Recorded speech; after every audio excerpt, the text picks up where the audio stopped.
Good morning students. हम पढ़ रहे हैं पादपों में श्वसन रेस्पिरेशन इन प्लांट्स। इस क्रम में हमने पिछले लेक्चर में ईएमपी पथ, ग्लाइकोलिसिस चक्र और किण्वन के बारे में पढ़ा। आज हम पढ़ते हैं ऑक्सीश्वसन, एरोबिक रेस्पिरेशन। हमने पिछले इसमें ग्लाइकोलिसिस अभिक्रिया में पढ़ा कि ये जो है वो जीव द्रव्य के अंदर होता है और लगभग 10 स्टेप्स में रासायनिक अभिक्रियाएं जो हैं वो विभिन्न प्रकार की एंजाइम्स की उपस्थिति में होता है। तब इसका जो अंतिम उत्पाद होता है वो होता है पायरुविक अम्ल। ये पायरुविक अम्ल जो है वो माइटोकॉन्ड्रिया के अंदर चले जाता है और यहाँ पर ऑक्सीजन की उपस्थिति में, अगर ये ऑक्सीजन की अनुपस्थिति में हो रहा है तो माइटोकॉन्ड्रिया के बाहर ही अब इस पायरुवेट का जो है विघटन होता है, और अगर ये माइटोकॉन्ड्रिया में गया तो ऑक्सीजन की उपस्थिति में इसका ऑक्सीकरण होता है। ऑक्सीजन की उपस्थिति में तो इसका जो मुख्य घटनाएं हैं उसमें है, सबसे पहले जो पायरुवेट है या पायरुविक अम्ल है, ये चरणबद्ध क्रम में पूर्ण ऑक्सीकरण के उपरांत सभी हाइड्रोजन परमाणु इससे पृथक हो जाते हैं, जिससे 3 अणु जो है वो कार्बन डाइऑक्साइड के मुक्त होते हैं और हाइड्रोजन परमाणु से पृथक हुए इलेक्ट्रॉन जो होते हैं ये ऑक्सीजन अणु की ओर जाते हैं और इसके फलस्वरूप जो है वो एटीपी ऊर्जा का संश्लेषण होता है और जल के अणुओं का निर्माण होता है। इसमें सबसे पहली क्रिया जो है वो माइटोकॉन्ड्रिया के मैट्रिक्स में संपन्न होता है, आधात्रीय मैट्रिक्स में, जिसमें इसके लिए आवश्यक एंजाइम्स होते हैं। और दूसरी प्रक्रिया जो है, जो इलेक्ट्रॉन का अभिगमन है, वो माइटोकॉन्ड्रिया की भीतरी झिल्ली पर संपन्न होती है। ऑक्सीजन की उचित मात्रा की जो उपलब्धि है वह कोशिका द्रव्य से पायरुविक अम्ल माइटोकॉन्ड्रिया के धात्री में प्रवेश करता है। इसमें पायरुविक अम्ल का कार्बोक्सिलेशन या डिकार्बोक्सिलेशन, कार्बन डाइऑक्साइड का विमोचन और हाइड्रोजन को निकालकर इसका ऑक्सीकरण होता है। इस चरण में पायरुविक अम्ल को एंजाइम ए से मिलकर एसिटाइल को एंजाइम ए बना देता है और इस क्रिया में 5 कोफैक्टर्स की आवश्यकता होती है। इन सहकारकों में magnesium ion, thiamine, pyrophosphate, TPP, NAD, coenzyme A और लिपोइक अम्ल होते हैं। तब इस समीकरण को यहाँ पर दिया हुआ है, पायरुविक अम्ल plus coenzyme A plus NAD और यहाँ पर मैग्नीशियम आयन और पायरुविक डिहाइड्रोजिनेज, इससे बनता है acetyl coenzyme A plus CO2 plus NADH plus H। तो ये समीकरण होता है। इस प्रकार पायरुविक अम्ल जो है वो 3 कार्बन के एक अणु से 1 कार्बन डाइऑक्साइड, 1 कार्बन यौगिक और 1 एसिटाइल कोएंजाइम में 2 कार्बनिक यौगिक, 2 कार्बन वाला यौगिक बनता है। और इसमें बना हुआ NADH2 जो है वो, इसका अणु माइटोकॉन्ड्रिया के इलेक्ट्रॉन ट्रांसपोर्ट सिस्टम ETS में पहुंच जाता है और अब एसिटाइल कोएंजाइम में ट्राई कार्बोक्सिलिक चक्र में प्रवेश करता है। जैसा कि यहाँ पर हम डायग्राम में देख पा रहे हैं, ट्राई कार्बोक्सिलिक अम्ल चक्र TCA साइकिल, इसको क्रेब्स चक्र भी कहते हैं क्योंकि इसको सर H.A. क्रेब्स ने बताया था। और क्रेब्स चक्र का जो प्रारंभ होता है वो सिट्रिक अम्ल के बनने से होता है। यहाँ पर देख पा रहे हैं, ये सबसे पहले पायरुवेट जो है वो 5 कोफैक्टर्स के उपस्थिति में एसिटाइल कोएंजाइम ए में कन्वर्ट हो गया। एसिटाइल कोएंजाइम ए जो है वो ऑक्सिलो एसिटिक अम्ल, जो इस चक्र का बना हुआ अंतिम उत्पाद होता है, इसके साथ मिलता है और सबसे पहले बना लेता है सिट्रिक अम्ल। इस कारण इसको सिट्रिक अम्ल चक्र यानी TCA, ट्राई कार्बोक्सिलिक अम्ल TCA के नाम से भी जाना जाता है। क्रेब्स चक्र में एसिटाइल कोएंजाइम ए पहले एसिटाइल समूह के दोनों कार्बन परमाणु क्रेब्स चक्र में बनने वाले ऑक्सिलो एसिटिक अम्ल को यहाँ पर स्थानांतरित कर देता है और इससे सिट्रिक अम्ल का निर्माण हो जाता है।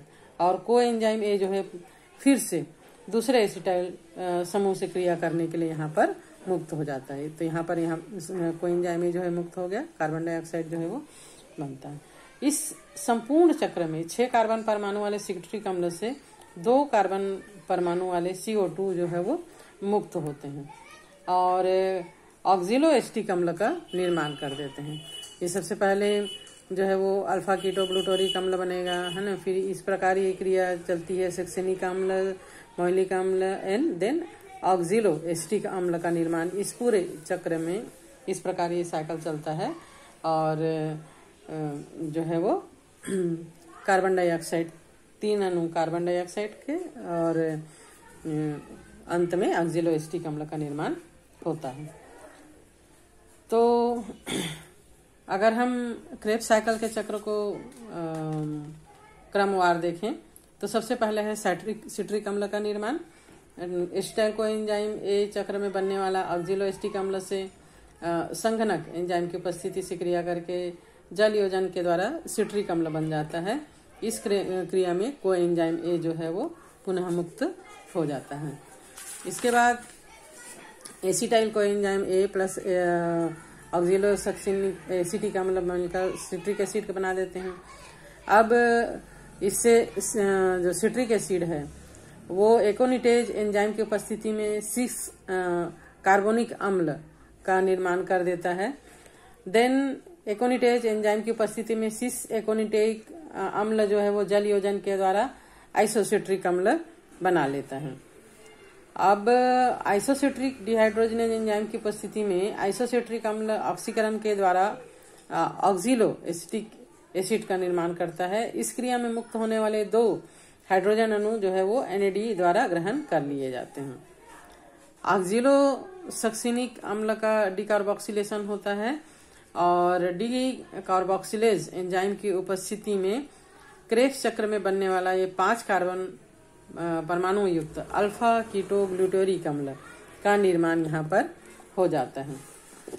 Then alpha ketoglutaric dehydrogenase enzyme की उपस्थिति में अल्फा कीटोग्लूटारिक अम्ल के ऑक्सीकरण डिकार्बोक्सीकरण द्वारा 4 कार्बन युक्त सक्सिनाइल कोएंजाइम ए का निर्माण हो जाता है और मुक्त होने वाले दोनों हाइड्रोजन परमाणु द्वारा NAD का अपचयन NADH2 में हो जाता है और इस प्रक्रिया में भी यहाँ पर कार्बन डाइऑक्साइड मुक्त होता है। अब सक्सिनिक थायोनीज एंजाइम की उपस्थिति में सक्सिनिक कोएंजाइम ए के जल अपघटन के द्वारा सक्सिनिक अम्ल का निर्माण होता है और कोएंजाइम ए जो है वो फिर से यहाँ पर मुक्त हो जाता है। इस क्रिया में GTP के रूप में ऊर्जा भी मुक्त होती जो बाद में ATP बना लेती है।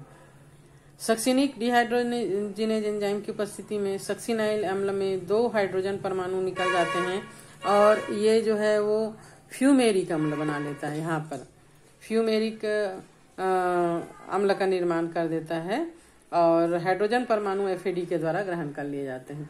अब ये फ्यूमेरेज एंजाइम की उपस्थिति में जल योजन के द्वारा फ्यूमेरिक अम्ल जो है वो मैलिक अम्ल में परिवर्तित हो जाता है। क्रेब्स चक्र का में फिर ये जो मैलिक एंजाइम है मैलिक अम्ल है वो मैलिक डिहाइड्रोजनेज एंजाइम की उपस्थिति में 2 हाइड्रोजन परमाणु वियोजित होते हैं और ऑक्सिलो एसिटिक अम्ल का निर्माण कर देते हैं जो कि क्रेब्स चक्र का अंतिम उत्पाद होता है और फिर ये ऑक्सिलो एसिटिक अम्ल पुनः एसिटाइल कोएंजाइम ए से क्रिया करके सिट्रिक अम्ल बना देता है। इस प्रकार ये चक्र है वो हमेशा चलते रहता है। इस श्वसन की क्रिया की संपूर्ण अवस्था को संक्षेप में हम देखें तो समीकरण के द्वारा इस प्रकार प्रदर्शित कर सकते हैं। पायरुविक अम्ल plus 4 NAD plus FAD plus 2H2O plus ADP plus PI। Then mitochondrial के मैट्रिक्स में 3 CO2 plus 4 NADH plus 4H plus FADH2 plus ATP। तो इस प्रकार ग्लूकोज के विखंडन से कार्बन डाइऑक्साइड के 6 अणु, NADH2 के 8 अणु और FADH2 के 2 अणु और ATP के 2 अणुओं का निर्माण इस पूरे क्रेब्स साइकिल में होता है। अब इसके बाद इस चक्र में क्रेब्स चक्र में जहां जहां पर हाइड्रोजन का वियोजन हुआ है वहां पर इलेक्ट्रॉन मुक्त होते हैं जो ETC चक्र में जाते हैं, जैसे कि यहाँ पे डायग्राम में दिख रहा है ना। और ये जो है वो ऑक्सीजन जो मुक्त हुआ है और जो हाइड्रोजन के परमाणु हैं वो मिलकर जल के अणु का निर्माण कर देते हैं। तो क्रेब्स चक्र के अंत में ग्लूकोज का पूर्ण ऑक्सीकरण तो होता है, किंतु ऊर्जा इलेक्ट्रॉन परिवहन तंत्र ETS के द्वारा NADH2 और FADH2 के ऑक्सीकरण के बाद मुक्त होता है। इस प्रकार की प्रक्रिया में इलेक्ट्रॉन का हटना ऑक्सीकरण कहलाता है। और श्वसन में होने वाले यह जो मेटाबॉलिक क्रिया है, जिसमें इलेक्ट्रॉन्स एक श्रेणीबद्ध निश्चित क्रम में एक वाहक से दूसरे वाहक में स्थानांतरित होते हैं, इलेक्ट्रॉन परिवहन तंत्र ETS कहलाता है। ये इलेक्ट्रॉन हाइड्रोजन आयन कई मध्यस्थ वाहकों के द्वारा ऑक्सीजन से जुड़ जाता है और फिर जल का निर्माण कर देता है। इस प्रक्रिया के दौरान ATP का निर्माण होता है और इस क्रिया में भाग लेने वाले सभी एंजाइम माइटोकॉन्ड्रिया के आंतरिक झिल्ली पर पाए जाने वाले F1 कण, F1 पार्टिकल्स जो माइटोकॉन्ड्रिया की झिल्ली के कृष्टि में पाए जाते हैं, इसमें होता है ना।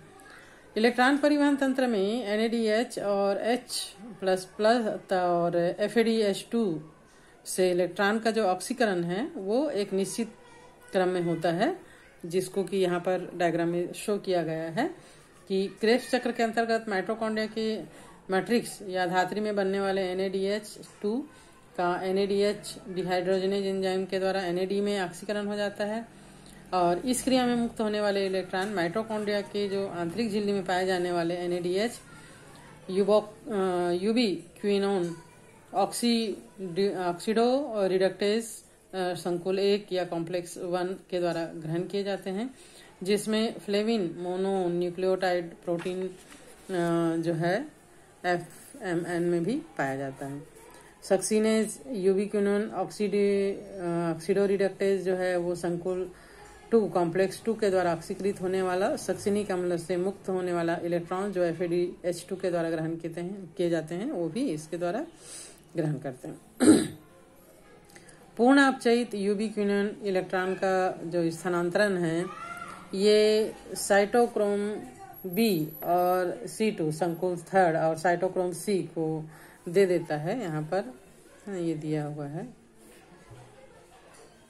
इस प्रकार, है ना।